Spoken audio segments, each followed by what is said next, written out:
ಈಗ ನೋಡಿ, ಸರ್ವ ಆತ್ಮರಿಗೂ ತಂದೆ ಒಬ್ಬರೇ. ಇವಾಗ ಹಿಂದೂಗಳು ಈಶ್ವರ ಅಂತ ನಾವು ಪೂಜೆ ಮಾಡ್ತೀವಿ, ಮುಸಲ್ಮಾನರು ಅಲ್ಲಾ ಅಂತ ಪ್ರೇಯರ್ ಮಾಡ್ತಾರೆ, ಸಿಖ್ರು ಓಂಕಾರ ಅಂತ ಧ್ಯಾನ ಮಾಡ್ತಾರೆ, ಜೈನರು ಅರ್ಹಂತ್ ಅಂತ ಧ್ಯಾನ ಮಾಡ್ತಾರೆ, ಕ್ರಿಶ್ಚಿಯನ್ಸು ಜೀಸಸ್ ಅಂತ ಪ್ರೇಯರ್ ಮಾಡ್ತಾರೆ. ಆದರೆ ಎಲ್ಲರಿಗೂ ತಂದೆ ಒಬ್ಬನೇ ಇರೋದು. ಒಂದೊಂದು ಜಾತಿನಲ್ಲೂ ಒಂದೊಂದು ಹೆಸರುಗಳು ಇಟ್ಕೊಂಡಿದ್ದಾರೆ. ಹೆಸರುಗಳು ಬೇರೆ ಬೇರೆ ಆದರೂ ದೇವರೊಬ್ಬನೇ. ಇವಾಗ ಅಕ್ಕಿ ಇದೆ, ಭೀಮು ಅಂತೀವಿ, ಚಾವಲ್ ಅಂತೀವಿ, ರೈಸ್ ಅಂತೀವಿ, ಎಲ್ಲ ಒಂದೇ ತಾನೆ. ಅಕ್ಕಿ ಬೇರೆ, ಭೀಮ್ ಬೇರೆ, ರೈಸ್ ಬೇರೆ, ಚಾವಲ್ ಬೇರೆ ಅಂತ ಏನೋ ಇದೆಯಾ? ಭಾಷೆಗಳು ಬೇರೆ ಬೇರೆ ಆದರೂ ವಸ್ತು ಒಂದೇ. ಹಂಗೆ ದೇವರು ಒಬ್ಬನೇ, ನಾಮಗಳು ಹಲವು. ಅದರಿಂದ ಹೇಳ್ತಾರೆ ಬಸವಣ್ಣವರು, ದೇವನೊಬ್ಬ ನಾಮ ಹಲವು. ಗೊತ್ತಾಯ್ತಾ ಇದು? ಈಗ ದೇವರು ಎಲ್ಲಿರ್ತಾರೆ? ನಮ್ಮಲ್ಲಿ, ನಿಮ್ಮಲ್ಲಿ, ಎಲ್ಲ ಕಡೆಯಲ್ಲಿ ಇರ್ತಾರಾ? ಇರಲ್ಲ. ನೋಡಿ, ಇದು ಭೂಮಿ. ಈ ಭೂಮಿ ಮೇಲೆ ಪ್ರತಿಯೊಂದು ಜಾತಿ ಧರ್ಮದವರು ಮೇಲೆ ಕೈ ತೋರಿಸ್ತಾರೆ. ಭಗವಂತ ಅಂದ ತಕ್ಷಣ ಎಲ್ಲಿ ಕೈ ತೋರಿಸ್ತಾರೆ? ಮೇಲೆ ಕೈ ಅಂದರೆ ಮೇಲೆ ಎಲ್ಲರೂ ಕೈ ತೋರಿಸ್ತಾರೆ. ಅಂದರೆ ಮೇಲೆ ಈ ಸೂರ್ಯ, ಚಂದ್ರ, ಆಕಾಶ, ನಕ್ಷತ್ರಗಳನ್ನೆಲ್ಲ ದಾಟ್ಕೊಂಡು ಹೋದರೆ ಮೂಲ ಲೋಕದಲ್ಲಿ ದೇವರು, ಪರಂಧಾಮದಲ್ಲಿ ದೇವರು. ಗೊತ್ತಾಯ್ತಾ? ಎಲ್ಲಿರ್ತಾರೆ ದೇವರು? ಈಗ ನೀವು ಕೈ ಜೋಡಿಸಿ, ಕೈ ಮುಗಿರಿ ಅಂದಾಗ, ಕೈ ಮುಗಿದಾಗ ಎಲ್ಲ ಬೆರಳು ಎಲ್ಲಿ ತೋರಿಸ್ತಾ ಇದೆ? ಎಲ್ಲ ಬೆರಳು ಯಾವ ಕಡೆ ತೋರಿಸ್ತಾ ಇದೆ? ಮೇಲ್ಗಡೆ ತೋರಿಸ್ತಾ. ಅಂದರೆ ಮೇಲೆ ಇರ್ತಾರೆ ಅಂತ. ಭಗವಂತ ಇರೋದು ಪರಂಧಾಮದಲ್ಲಿ. ನೋಡಿ, ಇವ್ರು ಕೂತ್ಕೊಂಡು, ಶಂಕರ ಕೂತ್ಕೊಂಡು ತಪಸ್ಸು ಮಾಡ್ತಾವ್ರೆ. ಯಾರಿಗೆ ತಪಸ್ಸು ಮಾಡ್ತಾವ್ರೆ? ಯಾರನ್ನ ಕುರಿತು ತಪಸ್ಸು ಮಾಡ್ತಾವ್ರೆ? ಅವ್ರ ಎದುರುಗಡೆ ಏನಿದೆ? ಶಿವಲಿಂಗ ಇದೆ. ಈಶ್ವರಲಿಂಗ ಅಂತ ಕರಿತೀವಿ, ಶಿವಲಿಂಗ ಅಂತ ಕರಿತೀವಿ. ಶಿವಲಿಂಗನ ಕೂತ್ಕೊಂಡು ಶಂಕರ ತಪಸ್ಸು ಮಾಡ್ತಾವ್ರೆ. ಗಣಪತಿ ಯಾರನ್ನ ಪೂಜೆ ಮಾಡ್ತಾವ್ರೆ? ಶಿವಲಿಂಗಕ್ಕೆ. ಪಾರ್ವತಿ ದೇವಿ ಯಾರಿಗೆ ಪೂಜೆ ಮಾಡ್ತಾವ್ರೆ? ಶಿವಲಿಂಗಕ್ಕೆ. ಅಂದರೆ ಇವರೆಲ್ಲ ಒಂದು ಕುಟುಂಬಸ್ಥರು. ಈ ಕುಟುಂಬಕ್ಕೆಲ್ಲ ಯಜಮಾನ್ರು ಯಾರು? ಶಿವಪ್ಪ ಅಂತ. ಅರ್ಥ ಆಯ್ತಾ? ನಾವು ಹೇಳ್ತೀವಿ ಶಿವಪ್ಪ ಕಾಯೋ ತಂದೆ ಮೂರು ಲೋಕ ಸ್ವಾಮಿ ದೇವ. ಶಂಕರಪ್ಪ ಕಾಯೋ ತಂದೆ ಮೂರು ಲೋಕ ಸ್ವಾಮಿ ದೇವ ಅಂತ ಹೇಳಲ್ಲ. ಶಿವಪ್ಪ ಕಾಯೋ ತಂದೆ ಮೂರು ಲೋಕ ಸ್ವಾಮಿ ದೇವ. ಅಂದರೆ ಎಲ್ಲರಿಗೂ ತಂದೆ ಅವರೇ. ನೋಡಿ, ಪರಮಾತ್ಮ ಹೆಂಗಿದ್ದಾರೆ? ಅಜನ್ಮ ಆಗಿದ್ದಾರೆ, ಜ್ಯೋತಿರ್ಲಿಂಗ ಇದ್ದಾರೆ, ಅವ್ಯಕ್ತ ಇದ್ದಾರೆ, ಅಯೋನಿಜ ಇದ್ದಾರೆ, ಅಕಾಯ ಇದ್ದಾರೆ, ಅಶರೀರಿ ಇದ್ದಾರೆ, ಅಭೋಕ್ತ ಇದ್ದಾರೆ, ಅಯೋನಿಜ ಇದ್ದಾರೆ, ಅಹಿಂಸಕ ಇದ್ದಾರೆ, ಸ್ವಯಂಭೂ ಇದ್ದಾರೆ, ಸರ್ವಶಕ್ತಿವಂತ ಇದ್ದಾರೆ, ಜ್ಞಾನೇಶ್ವರ ಆಗಿದ್ದಾರೆ, ಸರ್ವಜ್ಞ ಆಗಿದ್ದಾರೆ, ನಿಸ್ವಾರ್ಥಿ ಆಗಿದ್ದಾರೆ, ಸರ್ವೇಶ್ವರ ಆಗಿದ್ದಾರೆ, ಯೋಗೇಶ್ವರ ಆಗಿದ್ದಾರೆ, ಪರಂಧಾಮದ ನಿವಾಸಿ ಆಗಿದ್ದಾರೆ, ಜನನ ಮರಣ ಚಕ್ರದಿಂದ ದೂರ ಇದ್ದಾರೆ. ಗೊತ್ತಾಯ್ತಾ? ಅವ್ರನ್ನೇ ಪರಮಾತ್ಮ ಅಂತ ಹೇಳೋದು. ಮಂತ್ರ ಹೇಳಕ್ಕೆ ಬರುತ್ತಾ ಮಕ್ಕಳಿಗೆ? ಗುರು ಬ್ರಹ್ಮ ಹೇಳಿ ನೋಡೋಣ. ಗುರು ಬ್ರಹ್ಮ ಹೇಳಿ. ಗುರು ಬ್ರಹ್ಮ, ಹಾಂ ಹೇಳಿ ಹೇಳಿ.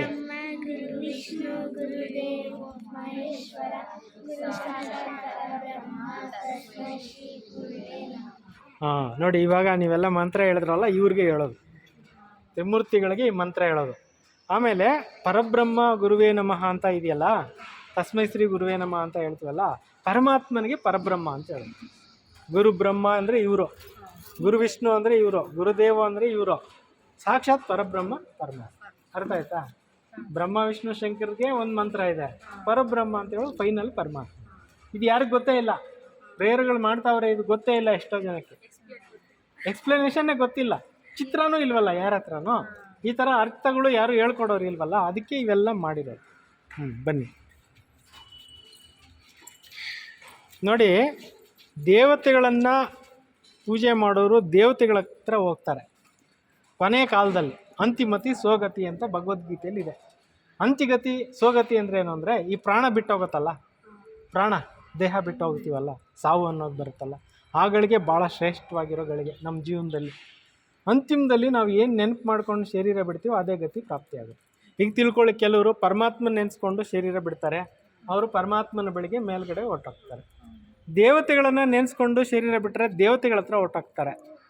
ನೋಡಿ, ಇದು ದೇವತೆಗಳನ್ನು ನೆನಪು ಮಾಡ್ಕೊಂಡು ಏನು ಮಾಡ್ತಾವ್ರೆ? ಪ್ರಾಣ ಬಿಡ್ತಾವ್ರೆ. ದೇವತೆಗಳನ್ನ ಪೂಜೆ ಮಾಡ್ತಾ ಇರ್ತಾರೆ, ಅವರು ದೇವತೆಗಳ ಬಳಿಗೆ ಹೋಗ್ತಾರೆ. ಆಮೇಲೆ ನೆಂಟರು ಬಂಧು ಬಳಗ ನೆನೆಸ್ಕೊಂಡು ಫೋಟೋಗಳಿಟ್ಕೊಂಡು ಅವ್ರದ್ದೆಲ್ಲ ತಿಥಿಗಳು ಮಾಡ್ಕೊಂಡಿರ್ತಾರಲ್ಲ, ಇವ್ರು ಸತ್ತೋದ್ರೆ ಅವ್ರ ಹತ್ರಕ್ಕೆ ಹೋಗ್ತಾರೆ. ಅರ್ಥ ಆಯ್ತಾ? ಈಗ ಇವ್ರು ಸತ್ತೋಗಿರೋರು ಮತ್ತೆ ಹುಟ್ಟಿರ್ತಾರಲ್ಲ, ಅವ್ರು ನೆನೆಸ್ಕೊಂಡು ಇವ್ರು ಮತ್ತೆ ಅವ್ರ ಹತ್ರ ಹುಡ್ತಾರೆ. ಇವಾಗ ಯಾರು ನಮ್ಮ ಮಗು ಹುಟ್ಟಿದ್ರೆ, ನಮ್ಮ ತಾತ ಹುಟ್ಟವ್ರೆ, ನಮ್ಮ ಅಜ್ಜಿ ಹುಟ್ಟವ್ರೆ ಅಂತ ಹೇಳ್ತಾರಲ್ಲ, ಅವ್ರ ಹತ್ರ ಇವ್ರು ಮತ್ತೆ ಹುಡ್ತಾರೆ. ಹಿಂಗೆ ಸೈಕಲ್ನಲ್ಲಿ ಸಿಕ್ಕಾಕೊಂಡು ಬಿಟ್ಟಿದ್ದಾರೆ ಎಲ್ಲರೂ. ಈ ಸೈಕಲ್ನಿಂದ ಬಿಡುಗಡೆ ಮಾಡೋದು ಭಗವಂತ ಒಬ್ಬರು. ಅದಕ್ಕೆ ಅಂತಿಮ ಸಮಯದಲ್ಲಿ ಯಾರು ನೆನೆಸ್ಕೊಂಡು ಪ್ರಾಣ ಬಿಡಬೇಕು? ಪರಮಾತ್ಮ ಒಬ್ಬರು ನೆನೆಸ್ಕೋಬೇಕು, ಮನೆ ನೆನೆಸ್ಕೊಂಡು ಪ್ರಾಣ ಬಿಡಬೇಕು. ಈಗ ನೋಡಿ, ಇದು ಏನಪ್ಪ ಅಂದರೆ, 4 ಪ್ರಕಾರದ ಭಕ್ತರು ಭಗವಂತನ ಆಶ್ರಯಿಸ್ತಾರೆ. ಯಾರು? 6 ಅಂದರೆ ಮಾಡೋಕ್ಕೆ ಕೂಗಿ ಕೂಗಿ ಪ್ರಾರ್ಥನೆಗಳು ಮಾಡ್ತಾ ಇರ್ತಾರಲ್ಲ, ಇವ್ರಿಗೆ ಆರ್ತರು ಅಂತಾರೆ. ಕೂಗೋರು ಆರ್ತನಾದ ದೇವ್ರಿಗೆ ಮುಟ್ಬಿಟ್ಟಿದೆಯಪ್ಪ ಅಂತ ಹೇಳಲ್ವಾ. ಆರ್ತರು ಅಂದರೆ ಇವರು ದೇವಸ್ಥಾನಗಳಲ್ಲಿ ಹೋಗಿ ದೇವರನ್ನು ಕುರಿತು ಪ್ರೇಯರ್ ಮಾಡೋರು. ಜಿಜ್ಞಾಸುಗಳು ಅಂದರೆ ಗುರುಗಳ ಹತ್ರ ಹೋಗಿ ಸತ್ಸಂಗ ಕೇಳೋರು. ವಿಚಾರಗಳನ್ನು ಗೊತ್ತಿಲ್ಲ ಸ್ವಾಮಿ ನಮ್ಗೆ ಹೇಳ್ಕೊಡಿ, ಯಾವ ಥರ ಧ್ಯಾನ ಮಾಡಬೇಕು, ಯಾವ ಥರ ಭಕ್ತಿ ಮಾಡಬೇಕು ಅಂತ ಕೇಳ್ಕೊತಾರಲ್ಲ, ಅವ್ರಿಗೆ ಜಿಜ್ಞಾಸುಗಳು ಅಂತಾರೆ. ಇವರು ಜ್ಞಾನಿಗಳು, ಇವರು ಅರ್ಥಾರ್ಥಿಗಳು. ವ್ಯಾಪಾರದಲ್ಲಿ ಚೆನ್ನಾಗಿ ಲಾಭ ಬಂದರೆ, ಇಷ್ಟು ದುಡ್ಡು ಬಂದರೆ ನಾನು ಇಷ್ಟು ಪ್ರಮಾಣ ದಾನ ಮಾಡ್ತೀನಿ ಅಂತ ದೇವ್ರ ಹತ್ರ ಹರಕೆ ಹೊತ್ಕೊತಾರಲ್ಲ, ಆರ್ಥಿಕ ಆಸೆ ಇಟ್ಕೊಂಡು, ದುಡ್ಡು ಆಸೆ ಇಟ್ಕೊಂಡು ಪೂಜೆ ಮಾಡೋ ಅರ್ಥಾರ್ಥಿಗಳು. ಇವರು ಜ್ಞಾನಿಗಳು, ಅಂದರೆ ಭಗವಂತನ ತಿಳ್ಕೊಂಡು ಭಗವಂತನ ಧ್ಯಾನ ಮಾಡೋರು ಜ್ಞಾನಿ. ಇಲ್ಲಿ ಶ್ರೀರಾಮನು ಕೂಡ ಜ್ಯೋತಿರ್ಲಿಂಗನ ಉಪಾಸನೆ ಮಾಡಿದ್ದಾರೆ. ಎಲ್ಲಿ ಶ್ರೀರಾಮನಿಗೆ ರಾಮೇಶ್ವರಂನಲ್ಲಿ ಸ್ಥಾಪನೆ ಮಾಡಿರೋ ಲಿಂಗ ಇದು. ರಾಮೇಶ್ವರದಲ್ಲಿ ಶ್ರೀರಾಮ ಪೂಜೆ ಮಾಡಿ ಲಿಂಗನ ಸ್ಥಾಪನೆ ಮಾಡಿ ಅಲ್ಲಿ ಪೂಜೆ ಮಾಡಿರೋ ಲಿಂಗ. ಅಲ್ಲಿ ಪರಮಾತ್ಮನಿಗೆ ಪೂಜೆ ಆಗ್ತಾ ಇರೋದು. ಗೊತ್ತಿಲ್ಲ ನಮ್ಮ ಜನಕ್ಕೆ ಪರಮಾತ್ಮ ಯಾರೋ ಅಂತ ಪರಿಚಯನೇ ಇಲ್ಲ. ಇಲ್ಲಿಗೆ ಬಂದ ಮೇಲೆ ಪರಮಾತ್ಮ ಯಾರೋ ಅಂತ ಕ್ಲೀನಾಗಿ ಅರ್ಥ ಆಗುತ್ತೆ. ಈಗ ನೋಡಿ, ನಮ್ಮಲ್ಲಿ ಒಂದು ಮಂತ್ರ ಇದೆ, ಇನ್ನೊಂದು ಪತಿತ ಪಾವನ ಸೀತಾರಾಮ್ ಈಶ್ವರಲ್ಲ ತೇರೆ ನಾಮ್ ಸಬ್ಕೋ ಸನ್ಮತಿ ದೇ ಭಗವಾನ್. ಕೇಳಿದ್ದೀರಾ? ಇದು ಗಾಂಧೀಜಿಯ ಪ್ರಿಯವಾದಂಥ ಮಂತ್ರ ಇದು. ಈ ಮಂತ್ರದ ಅನುಸಾರವಾಗಿ ಏನಪ್ಪ ಅಂದರೆ, ಪತಿತ ಪಾವನ ಸೀತಾರಾಮ್ ಅಂತ ಹೇಳ್ಬಿಟ್ಟು ಗಂಗೆನಲ್ಲಿ ಹೋಗಿ ಏನು ಮಾಡ್ತಾರೆ? ಸ್ನಾನ ಮಾಡ್ತಾರೆ. ಗಂಗಾ ನದಿನಲ್ಲಿ ಹೋಗಿ ಸ್ನಾನ ಮಾಡಿದ್ರೆ ನಾವು ಮಾಡಿರೋ ಪಾಪಗಳೆಲ್ಲ ಹೋಗುತ್ತಾ? ಒಂದು ವೇಳೆ ಹೋಗಂಗಿದ್ರೆ ಮೊನ್ನೆ ತಾನೇ ಒಂದು ದೊಡ್ಡ ಕುಂಭಮೇಳ ಆಯಿತು. ಎಷ್ಟು ಕೋಟಿ ಜನ ಹೋಗಿ ಬಂದ್ರಲ್ಲ, ಅವರೆಲ್ಲ ಹೋಗಿ ಸ್ನಾನ ಮಾಡ್ಕೊಂಡು ಬಂದಿರೋರೆಲ್ಲ ನಮ್ಮ ದೇಶದಲ್ಲಿ ಪುಣ್ಯಾತ್ಮರಾಗ್ಬಿಟ್ಟು, ನಮ್ಮ ದೇಶದಲ್ಲಿ ಪುಣ್ಯಾತ್ಮರಿಗೆ ಬರಗಾಲ ಇರಬಾರ್ದಾಗಿತ್ತು, ಎಲ್ಲ ಪುಣ್ಯಾತ್ಮರಾಗ್ಬಿಡ್ಬೇಕಾಗಿತ್ತು. ಅರ್ಥ ಆಯ್ತಾ? ಅದರಿಂದ ಗಂಗಾ ನದಿನಲ್ಲಿ ಹೋಗಿ ಸ್ನಾನ ಮಾಡೋದ್ರಿಂದ ಆತ್ಮದಲ್ಲಿರೋ ಪಾಪ ಹೋಗಲ್ಲ. ಯಾಕೆಂದರೆ ಆತ್ಮ ಇರೋದು ಒಳಗಡೆ, 3 ಇಂಚ್ ಒಳಗಡೆ. ನಾವು ಶರೀರ ಅಂತ ತೊಳ್ಕೊತಾ ಇದ್ದೀವಿ ಅಷ್ಟೇ. ಶರೀರದ ಮೇಲಿರೋ ಬೆವರು ಹೋಗ್ತಾ ಇದೆ, ಶರೀರದ ಮೇಲಿರೋ ಕೊಳೆ ಹೋಗ್ತಾ ಇದೆ ಅಷ್ಟೇ. ಒಳಗಡೆ ಆತ್ಮದಲ್ಲಿರೋ ಪಾಪ ಹೋಗ್ತಾ ಇಲ್ಲ. ಅದಕ್ಕೆ ಯೋಗ ಮಾಡಬೇಕು. ಗೊತ್ತಾಯ್ತಾ? ಮೆಡಿಟೇಷನ್ ನೋಡಿ, ಇವರೆಲ್ಲ ಮೆಡಿಟೇಷನ್ ಮಾಡ್ತಾರೆ. ಭಗವಂತನ ಕೂತ್ಕೊಂಡು ಧ್ಯಾನ ಮಾಡಿರಿ, ನಿರಾಕಾರ ಪರಮಾತ್ಮನ ಧ್ಯಾನ ಮಾಡಿರಿ, ಆವಾಗ ನಿಮಗೆ ದೇವತಾ ಪದವಿ ಸಿಗುತ್ತೆ. ದೇವ ಪದವಿ ಪಡಿಬೇಕು ಅಂದರೆ ಈ ರೀತಿ ಶ್ರೇಷ್ಠ ಕರ್ಮಗಳನ್ನು ಮಾಡಬೇಕು. ನೋಡಿ, ಇಲ್ಲಿ ಆತ್ಮಗಳು ಅಂತ ಹೇಳಿದ್ವಲ್ಲ, ಪರಂಧಾಮ ಅಂತ ಹೇಳಿದ್ವಲ್ಲ, ಆತ್ಮಗಳಲ್ಲಿ ನೋಡಿ ಈ ಥರ ಇರುತ್ತೆ. ಪರಂಧಾಮ ನೋಡಿ ಈ ಥರ ಇರುತ್ತೆ. ಪರಂಧಾಮದಲ್ಲಿ ಒಂದೊಂದು ಮಣಿ ಹೊಳಿತಾ ಇರುತ್ತೆ. ಆ ಪರಮಾತ್ಮ ಮೇಲೆ ಇರ್ತಾರೆ, ಓಂಕಾರ ರೂಪದಲ್ಲಿ ಟಾಪಲ್ಲಿ ಇರ್ತಾರೆ. ಅವ್ರ ಕೆಳಗಡೆ ಆತ್ಮಗಳು, ನಾವು ಕೆಳಗಡೆ ಇರ್ತೀವಿ. ಈ ಆತ್ಮಗಳಲ್ಲಿ 5 ಥರ ಗ್ರೇಡ್ ಇದ್ದಾರೆ. 5 ಥರ ಗ್ರೇಡ್ ಯಾರಪ್ಪ ಅಂದರೆ, ದೇವತಾ ಗುಣ ಇರೋರಿಗೆ ದೇವಾತ್ಮ ಅಂತೀವಿ, ಧರ್ಮಸ್ಥಾಪನೆ ಮಾಡೋಕ್ಕೆ ಬಂದಿರೋರಿಗೆ ಧರ್ಮಾತ್ಮ ಅಂತೀರಿ, ಮಹಾನ್ ಕಾರ್ಯ ಮಾಡೋಕ್ಕೆ ಬಂದಿರೋರಿಗೆ ಮಹಾತ್ಮ ಅಂತೀವಿ, ದಾನ ಧರ್ಮ ಮಾಡೋರಿಗೆ ಪುಣ್ಯಾತ್ಮ ಅಂತೀವಿ, ಕೆಟ್ಟ ಕೆಲಸ ಮಾಡೋರಿಗೆ ಏನಂತೀವಿ? ಪಾಪ. ನೀವೆಂಥ ಆತ್ಮ ಆಗಬೇಕು? ಇದರಲ್ಲಿ ಯಾವ ಥರ ಆತ್ಮ ಆಗಬೇಕು ತೋರಿಸ್ರಿ. ಪುಣ್ಯಾತ್ಮ ಆಗಬೇಕೋ, ಧರ್ಮಾತ್ಮ ಆಗಬೇಕೋ, ಮಹಾತ್ಮ ಆಗಬೇಕೋ, ದೇವಾತ್ಮ ಆಗಬೇಕು? ಹಾಂ, ಶಬಾಷ್, ಎಲ್ಲ ದೇವತೆಗಳಾಗೋರು. ನೋಡ್ರಿ, ಇಲ್ಲಿ ಪರಮಾತ್ಮನನ್ನ ಬಗ್ಗೆ ಕೃಷ್ಣನು ಹೇಳಿದ್ದಾರೆ. ಏನಂತ? ಅರ್ಜುನ, ಎಲ್ಲ ಭಾವಗಳಿಂದ ಈಶ್ವರನಿಗೆ ಶರಣಾಗು, ಈಶ್ವರನ ಅನುಗ್ರಹದಿಂದ ಪರಮಶಾಂತಿ ಮತ್ತು ಶಾಶ್ವತವಾದಂಥ ಸ್ಥಾನವನ್ನು ನೀನು ಪಡ್ಕೋ. ಅಂದರೆ ಭಗವಂತನನ್ನು ನೀನು ಧ್ಯಾನ ಮಾಡುವಂಥ ಅರ್ಜುನನಿಗೆ ಹೇಳಿದ್ದು ಭಗವಂತ. ಅರ್ಥ ಆಯ್ತಾ? ಭಗವದ್ಗೀತೆ ಸಾರ ಇದೆಲ್ಲ. ನೋಡಿ, ದೇವರು ಸರ್ವವ್ಯಾಪಿನ. ಈಗ ಕೆಲವರು ಹೇಳ್ತಾರೆ ಅಣು ರೇಣು ತೃಣ ಕಾಸ್ತ ಎಲ್ಲ ಕಡೆಯಲ್ಲಿ ದೇವ್ರು ಇರ್ತಾರೆ ಅಂತ ಹೇಳ್ಬಿಡ್ತಾರೆ. ಎಲ್ಲ ಕಡೆಯಲ್ಲಿ ದೇವ್ರು ಇರ್ಲಿಕ್ಕಾಗುತ್ತಾ? ವಿಚಾರ ಮಾಡಿರಿ. ಇವಾಗ ನೋಡಿ, ಭಗವದ್ಗೀತೆಯಲ್ಲಿ ಏನು ಹೇಳಿದೆ ಅಂದರೆ, ಯಾವಾಗ ಪಾಪ ತುಂಬಿಬಿಡುತ್ತೆ ಆವಾಗ ನಾನು ಬರ್ತೀನಿ ಅಂತ. ಏನಕ್ಕೆ ಬರ್ತೀನಿ ಅಂತಾರೆ? ಅಧರ್ಮ ನಾಶ ಮಾಡೋಕ್ಕೆ ನಾನು ಬರ್ತೀನಿ ಅಂತ ಭಗವದ್ಗೀತೆಯಲ್ಲಿದೆ. ಗೊತ್ತಾಯ್ತಾ? ಮತ್ತು ಹುಷಾರಿಲ್ಲದೆ ಇದ್ದಾಗ ಪೇಷಂಟು ಹಾಸ್ಪಿಟ್ಲಲ್ಲಿರುವಾಗ ಎಲ್ಲ ಟ್ರೀಟ್ಮೆಂಟ್ ಡಾಕ್ಟ್ರು ಕೊಟ್ಟಿರ್ತಾರೆ. ಲಾಸ್ಟಲ್ಲಿ ಏನು ಹೇಳ್ತಾರೆ? ದೇವ್ರೇ ಕಾಪಾಡಬೇಕಪ್ಪ ಅಂತಾರೆ.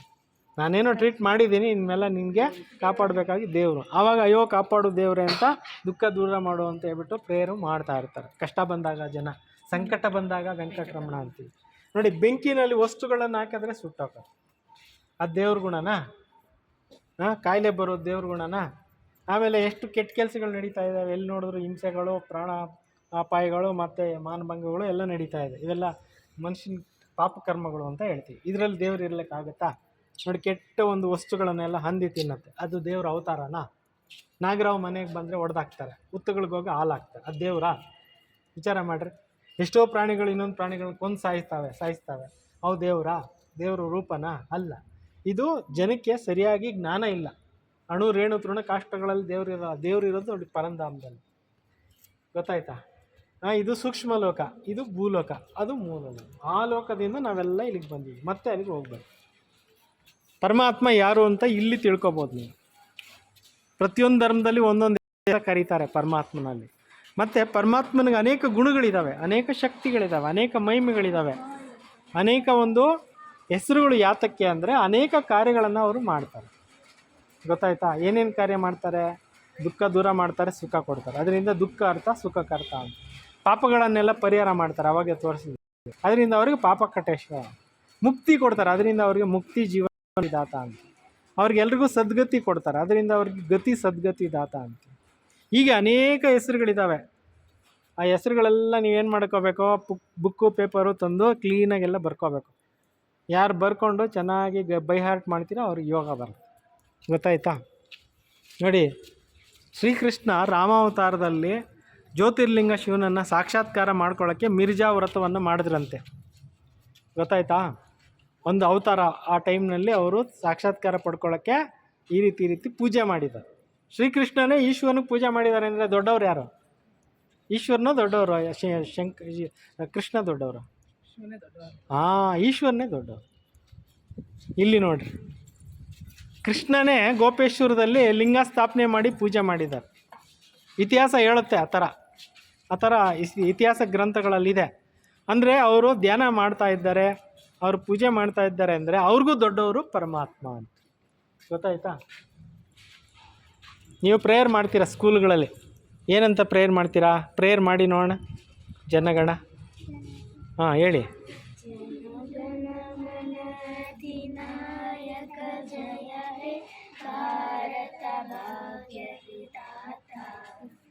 ಪಂಜಾಬ ಸಿಂಧು ಗುಜರಾಟ ಮರಾಠ ದ್ರಾವಿಡ ಉಚ್ಚಲ ವಂಗ ವಿಂಧ್ಯ ಹಿಮಾಚಲ ಯಮುನಾ ಗಂಗಾ ಉಚ್ಚಲ ಜಲಧಿ